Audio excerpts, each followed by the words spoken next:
no debería haber un movimiento de bajada de tipo de interés. Víctor Álvaro González, muy buenas tardes, noches. ¿Qué tal? Muy buenas tardes, noches. ¿Cómo estáis?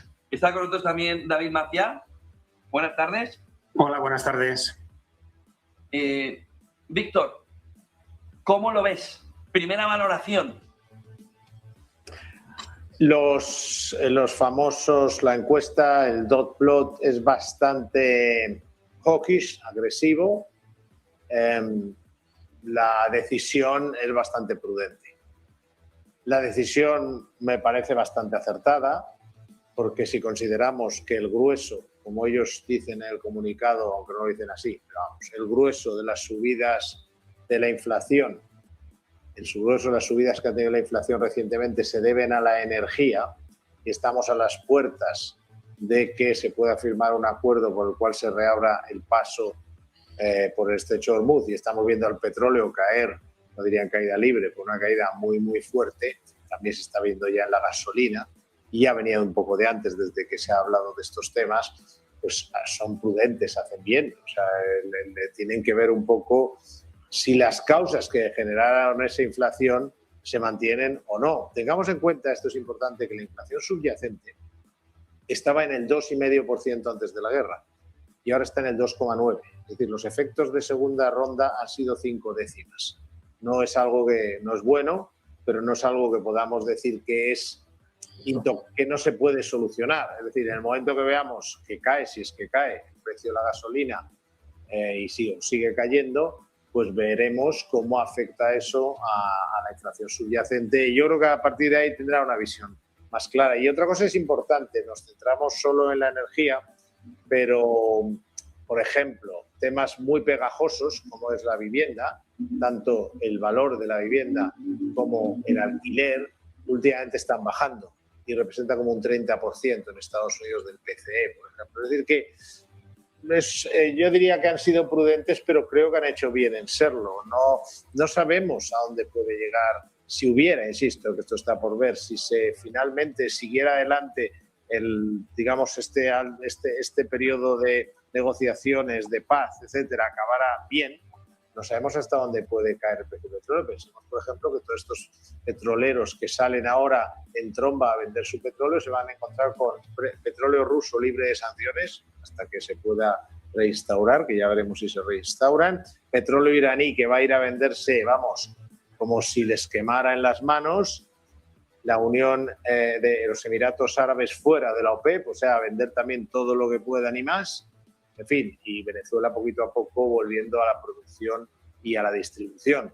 Con lo cual yo creo que están viendo a ver hasta qué punto el tema de la energía vuelve o ayuda a volver a una situación más razonable. Y si no, es cuando sí que pensamos que actuarán.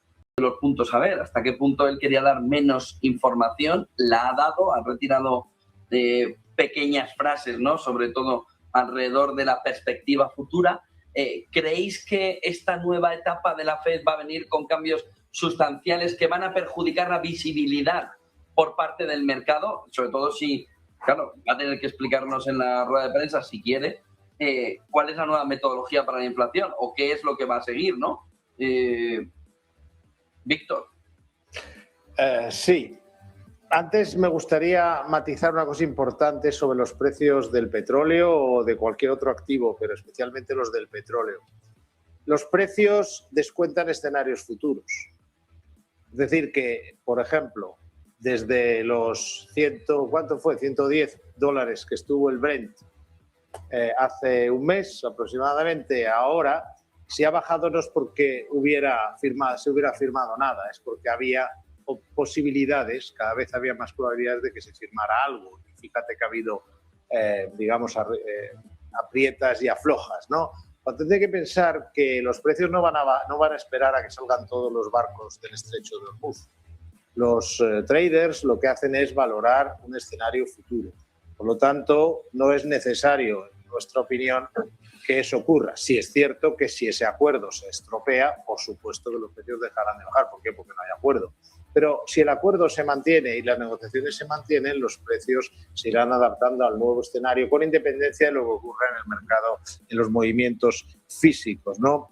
Segundo, hablando de precios, también me gustaría matizar que venimos de una subida fuerte tanto en los bonos como en las acciones. Hay que poner las cosas en contexto. Es evidente que al mercado no le ha gustado especialmente, como es lógico, que haya, digamos, una cierta agresividad en el planteamiento, pero también yo creo que es una excusa perfecta después de varios días de subidas importantes para realizar beneficios. Estamos viendo caídas en los índices bursátiles muy moderadas y en los bonos también después, como digo, de haber estado subiendo. Y respecto a los cambios, sin duda van a venir. Yo creo que los cambios no van a ser, como decía mucha gente, que ahora como este señor obedece al presidente norteamericano directamente y rinde cuentas con él, pues entonces va a hacer todo lo posible porque bajen los tipos de interés, porque recordemos que él tiene un voto bueno y un voto de calidad.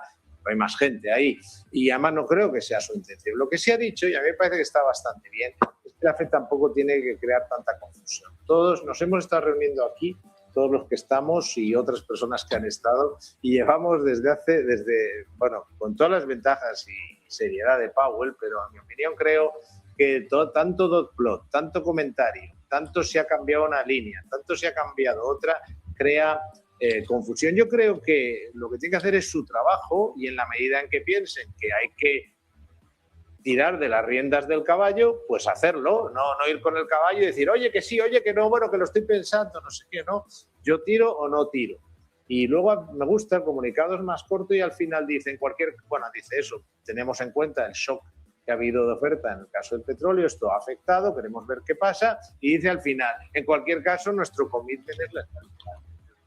Nos ha olvidado para qué estamos aquí. Y yo creo que hablar demasiado en esto, fíjate, me parece bien que sean más directos, más claros y no anden sin los negocios. A veces demasiada conversación complica las cosas. Yo creo que mejor la acción, la decisión y la claridad en su objetivo. ¿De verdad está pasando inflacionariamente en la economía? Es decir, si solo cogemos la mediana de eso, nos podemos quedar con el too late de Powell, pero en versión worse, en el caso de que venga un fenómeno inflacionario, ¿no? ¿Qué opináis? Bueno, yo creo que fijarse en la que cuando inventaron el concepto, que debió ser hace mucho tiempo, de inflación subyacente, fue una medida muy inteligente. Si viviéramos trabajando con el IPC exclusivamente, eso sí que traería volatilidad. Por lo tanto, yo creo que en general tratar de tener, y además lo que ha dicho Paco coincido, tratar de tener medidas estables que representen. Yo lo que no estoy tan de acuerdo es en quitar todo aquello que sea volátil, porque eso es muy manejable. Yo creo en la inflación subyacente como el concepto más adecuado, porque si no, pues estás también manipulando un poco las cosas, ¿no? Entonces yo creo que hay que... Pero también digo una cosa, yo creo que el forward guidance lo da tener la información adecuada y lo dan los propios mercados. Es decir, si tú ves que baja el precio de la gasolina, pues ya tienes un forward guidance de lo que va a hacer la inflación. Todos vemos, y además en este mundo actual que se mueve tanto la información, estamos viendo lo que pasa con los precios de los alquileres, con el coste de la vida, con el precio de los inmuebles, con el precio de los coches. Es decir, que todos los que estamos aquí, antes de que llegue una reunión de la FED, ya tenemos una idea, creo, ¿no?, bastante clara de por dónde van los tiros, ¿no? Entonces, yo creo que no hay mejor forward guidance que ver la evolución de la economía, de los precios que se van moviendo, no solo se mueven el día que se reúne la FED, y que no está mal, que siento insistir, que la FED, si cogiéramos todos los dot plots que ha hecho la FED en los últimos 5 años, se lo decimos a Claude, un ejercicio que si tengo tiempo me gustaría hacer, metemos a Claude y le decimos que nos diga cómo ha ido de acertado eso respecto a lo que luego ha ocurrido. Es decir, que en general no suelen aportar mucho y a veces generan confusión. Y yo creo que, yo es que estoy de acuerdo en volver un poco a los clásicos. Es decir, vamos a fijarnos en la inflación subyacente, sobre todo vamos a fijarnos en los componentes fundamentales de la inflación, que hay un 40-50% que son la energía, los precios de alquiler, etcétera, los precios de los inmuebles, todo esto, y intentar, ¿cómo diría yo?, quitar ruido, porque me parece que entre el ruido de las redes y el ruido del dot plot y el ruido de lo que dice uno, fíjate, además, no sé si lo habrán hablado esto, pero no estaría mal también que a lo mejor no hablaran todos todas las semanas, porque eso también a mí me parece que no es precisamente algo que aporte mucha volatilidad. Veremos si van por ahí, pero ¿Va a haber un cambio grande? Yo creo que sí, porque él no puede cambiar la dirección de los tipos porque es un solo voto. Pero lo que sí puede es, lo que creo que estamos viendo, intentar reconducir un poco la forma en la que se comunican.